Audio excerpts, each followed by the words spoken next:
W.F. House presents an unabridged recording of The Girls' Trip by Zoe Miller, narrated by Aoife McMahon. The Wedding Day, Friday, 10th of May, 5:15 p.m. The first scream was the loudest.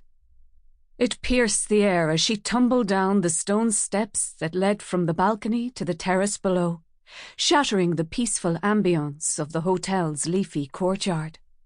It was followed by short bursts of quieter cries, diminishing in intensity as the pain began to surge and her breath faltered.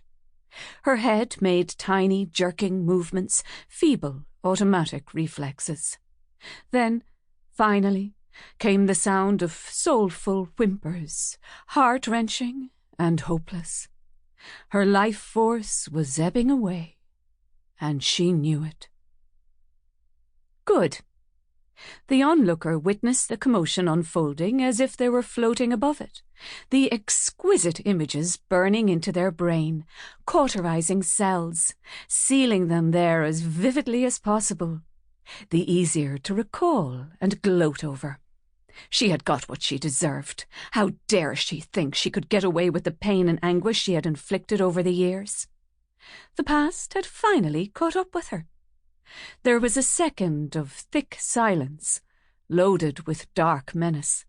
Even the sparrows were hushed, as though they sensed the horror that had been unleashed. The stillness was broken by shouting coming from inside the hotel, the pounding of running footsteps, the staccato of heels clacking across the tiled conservatory, the jarring scrape along the floor as tall plants in elaborate pots were pushed aside by people jostling for position to see what had happened.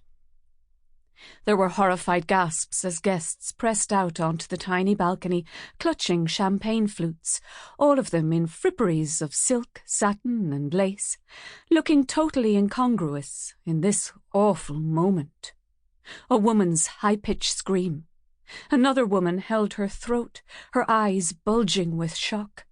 A man, two men, vaulted down the steps to the terrace, kneeling over the prone body, shouting, one of them futilely attempting chest compressions, even though it was obvious that nothing could be done to save her. The pool of blood oozing from her head crept silently across the flagstone terrace and soaked into the manicured lawn.